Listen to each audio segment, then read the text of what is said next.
Welcome back, ladies and gentlemen, and of course we are very delighted to be joined this afternoon by our guest here in the studio on Nile TV International, Dr. Shimaa AbuZeid, who has a double PhD in experimental elementary particle physics, which is a mouthful, but we'll get to know much more about what that is. Dr. Shimaa, thank you very much for coming in this afternoon. Thank you. And of course, congratulations, and this Thanks. is an absolute pleasure to meet you. Thank you very much, Thanks. Doctor. So, Doctor, let's start at the beginning.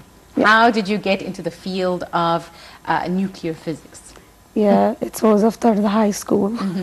So it was when I was a child, I wanted to be an engineer. So I like to study mathematics and physics since I was a child.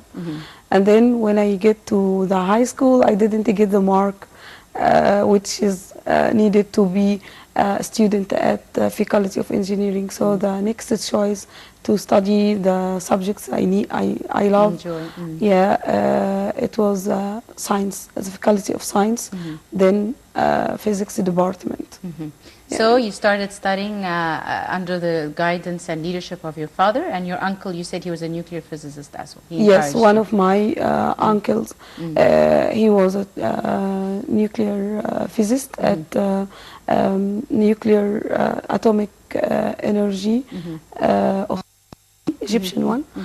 So he suggests for me, if you want to study nuclear physics in the future, it's better to start from the physics department at Faculty of Women, Ain Shams University. Then it was like, this is a guide. I start from there, but since the first day I am in the faculty, it's my aim to study nuclear physics, experimental nuclear physics. Right. So what is experimental nuclear physics? Just to clarify to our non-scientist viewers what exactly your studies are. Okay, so because now I'm in another more special field inside the nuclear physics, so I'll try to explain both.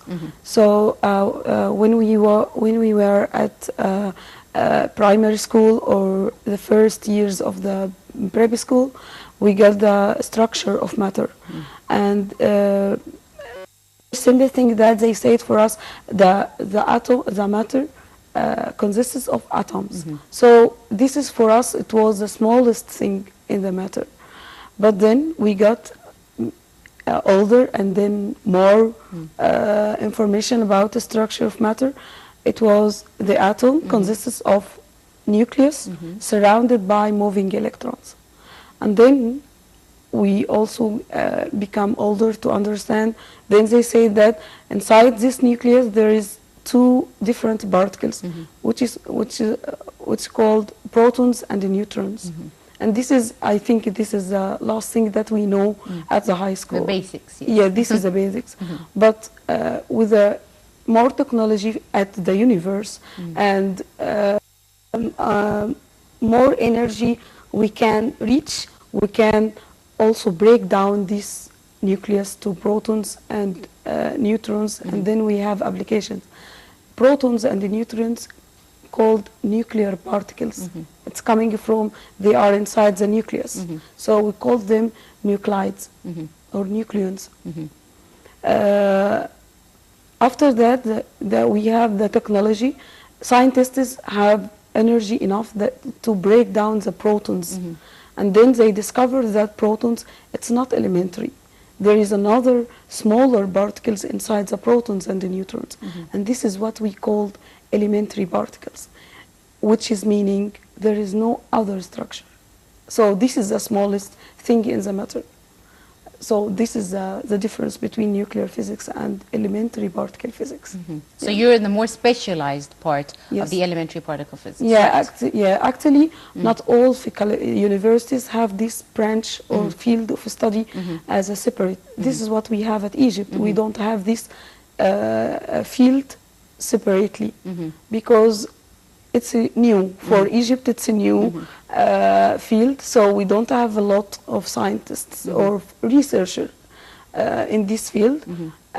So we consider it as Egyptian universities as a branch in nuclear physics, and this is maybe it's because it's coming from to have these elementary particles. You have to have something like nuclear reactions because we have high energy protons with a speed near to the speed of light. So we accelerate them, so moving inside the Large Hadron Collider at CERN, and then they are interact or collide. This is why it's called collider. So they collide together, then smash together, and then they breaks down to very small elementary particles. And this this situation is exactly the same case of the universe after a few minutes of creation. The Big Bang Theory. After the Big Bang. Yes, the Big Bang Theory. Right. So, Dr. Shimaa, after your studies, you did your master's degree. Yes. And we were speaking in your master's degree, you studied radioisotopes that were used in medical uses. Yes. So let's talk a bit about your master's before we go into your doctorate. Okay. After I finished my bachelor degree, I started to postgraduate directly in experimental nuclear physics. And because you know that we have at Egypt a special case for many persons have cancer disease. So I decided to study nuclear reaction experimentally also. So I have my master. I did my master in the production of radiomedical isotopes. And this was done at the cyclotron project at Egyptian Atomic Energy Authority. So it was also cooperation between university and lab, because this is large facility, cannot inside university, so you have to go to some research places. So it was about the production of, I remember it was about cobalt, which is used for diagnosis of some areas inside the human body. Yeah. And after that, you did your doctorate straight away? You didn't take a break? No, I take a break because, as I mentioned for you, so someone not in the field can imagine that it's very simple. You get, instead of you study reaction with protons and neutrons, you just go inside the proton. But this need another background. Of course. So, and also because many things in Egypt, this is new field for Egyptians. It was difficult to know how to contact with CERN and how to do my research at CERN. Then I get by some scholarship from Erasmus, and they get this opportunity or this offer. It was one of the topics offered by this Erasmus Mundus project. I contact my supervisor till now, Professor Jürgen Dont, one of the chairpersons for advisory committee for the next accelerators. So he was very, very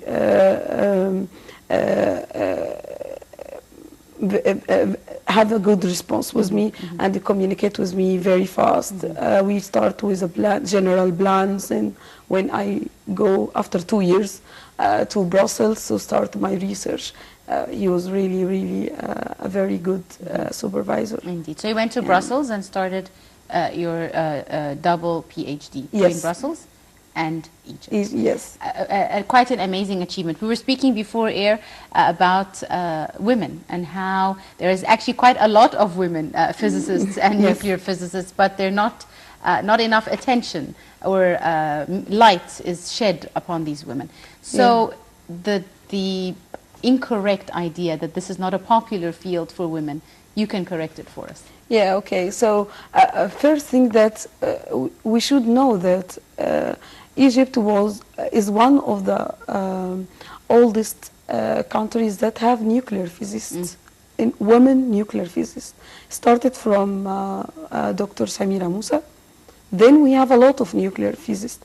But the problem that it's some culture that it's allowed in Egypt that a woman can be a doctor, can be a nurse, and stay during the night, have a shift during the night.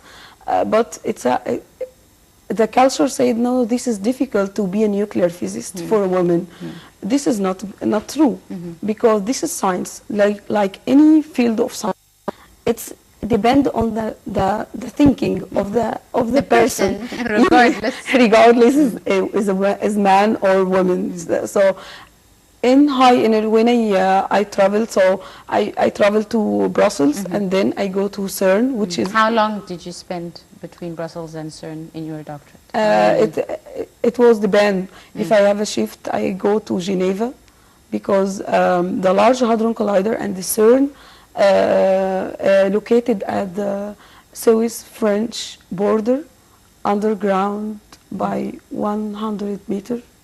So I switch between going between Brussels and CERN. When I have to do some shifts in the control room, I have to be there, and because my service work or my duties to be a technical shifter there, I have to be there in the field of the experiment. And when I just do some analysis, I go to I spend my my time at Vrije University at Brussels. And this process took how long? How many years? It's total. It's 4 years and 8 months.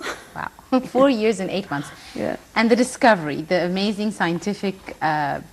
Your own Big Bang Theory, really, your scientific discovery. Tell us a bit more about this. How did it come about? Does it really come, like lots of scientists say, randomly in a minute of eureka, as they say, or was it something you were working towards? Okay, so let's say it's a beginning. One moment, or like anything start from 1 second. Yes. So you One reaction. Yes, but the evolution of the universe after the Big Bang, it's not random. This is not true. So there is a series, and the most famous one and the most successful one till now, it's called the Standard Model Theory. And this Standard Model Theory describe all the universe in just a few elementary particles, which is called quarks, and the main 4 forces at the universe. Started this case of very elementary particles, it exists after the Big Bang by just a few seconds and minutes, not this stage of the universe life. Now, today we are far away by 14 billion years from the Big Bang. The evolution of the universe, no, it's not random. There's many studies around this. Yes, it's a sequence.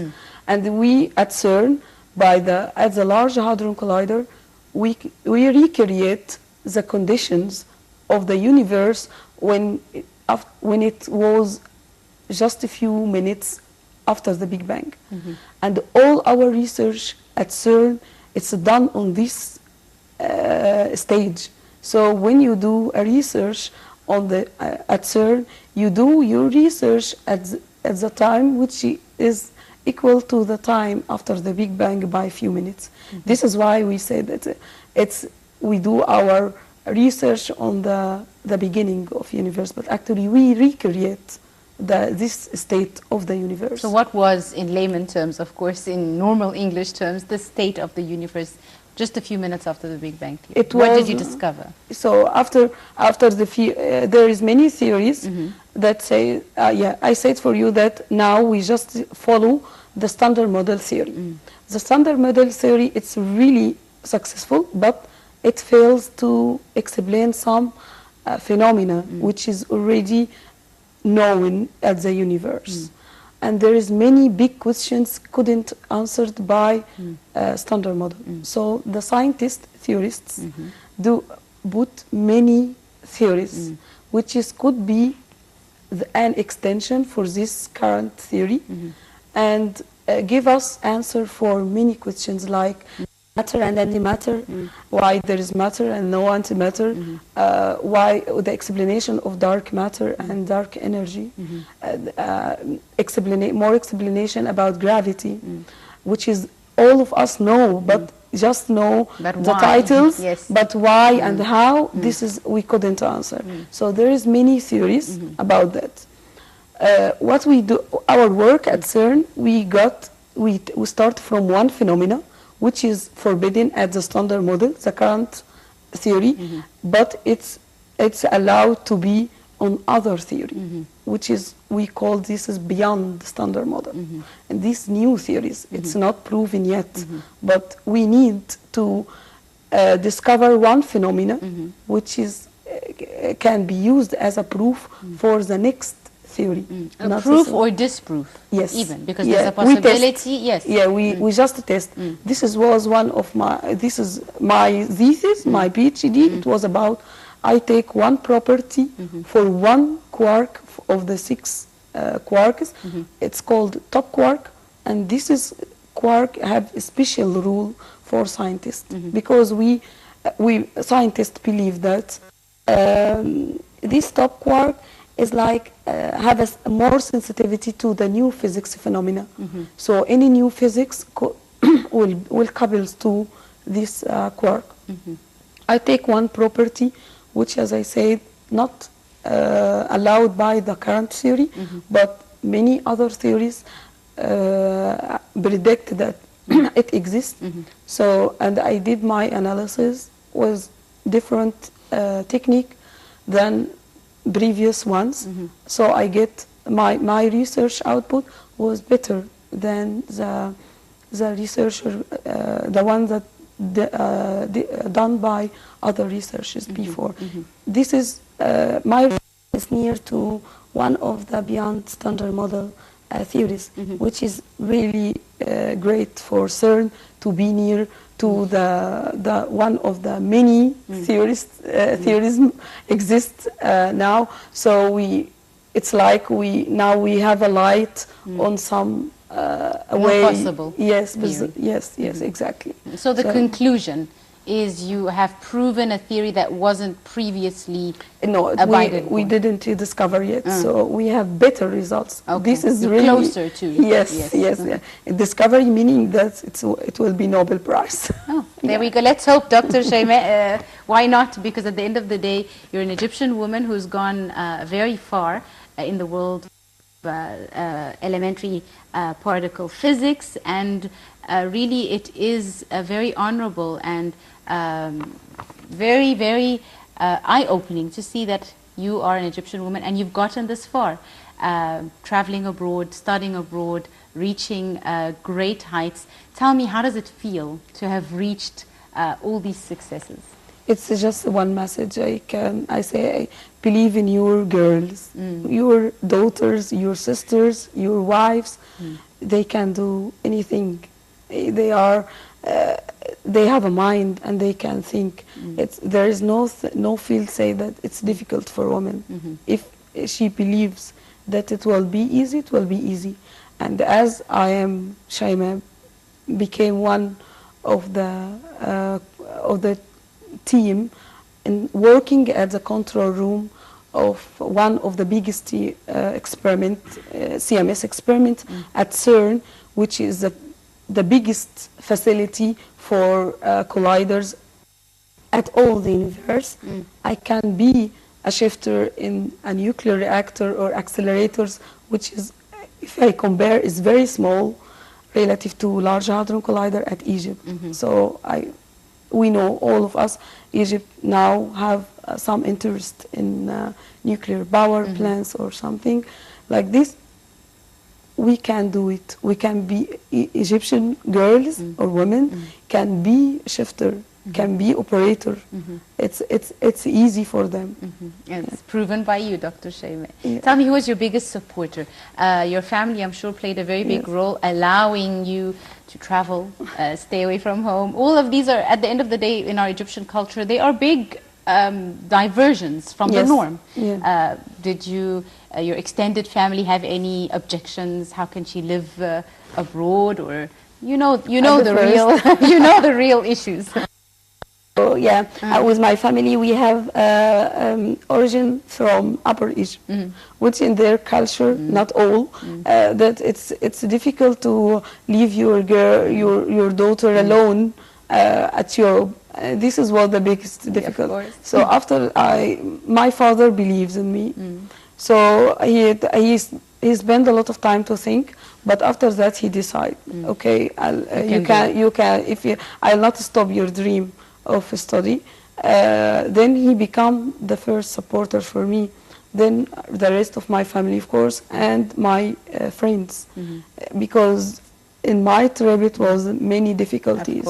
Regard regulations, culture, many things, but actually they were the supporter. They go when I was abroad and I need to make anything here, they just go for it. So I'm really appreciate their help for me to be in this position, and I got my PhD finally. Dr. Shimaa, wrap up because I'm afraid we're running out of time. Yeah. What are your future hopes, ambitions? What do you hope to do in the near and far future? Yeah, okay. So in the near time, I wanted to transfer from a Belgian team to Egyptian team, and I already start to contact the coordinator of Egyptian team, Professor Shaban Khalil, at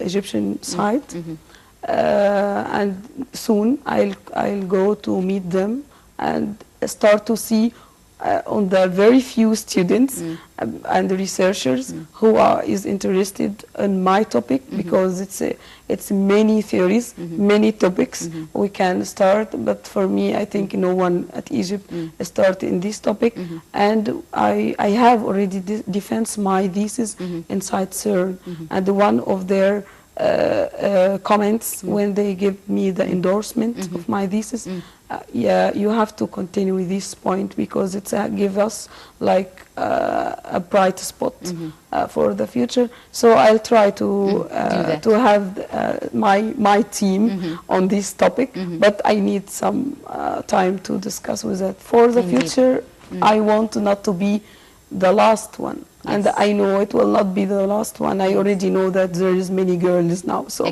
they will be. And of course, you are an inspiration to a lot of the upcoming future scientists and researchers. Dr. Shimaa AbuZeid, I'd like to thank you very, very much for coming in today, and it's been an absolute pleasure, and I wish you the best of luck. And I'm sure we'll be hearing great things, maybe even one day a Nobel Prize, who knows? I hope. I hope so too, Thank Doctor. you. Thank you very much, ma'am, for joining us. And with that, ladies and gentlemen, we wrap up today's edition of Cairo Local Time. You're in the company of Angie Meher. Many thanks for watching.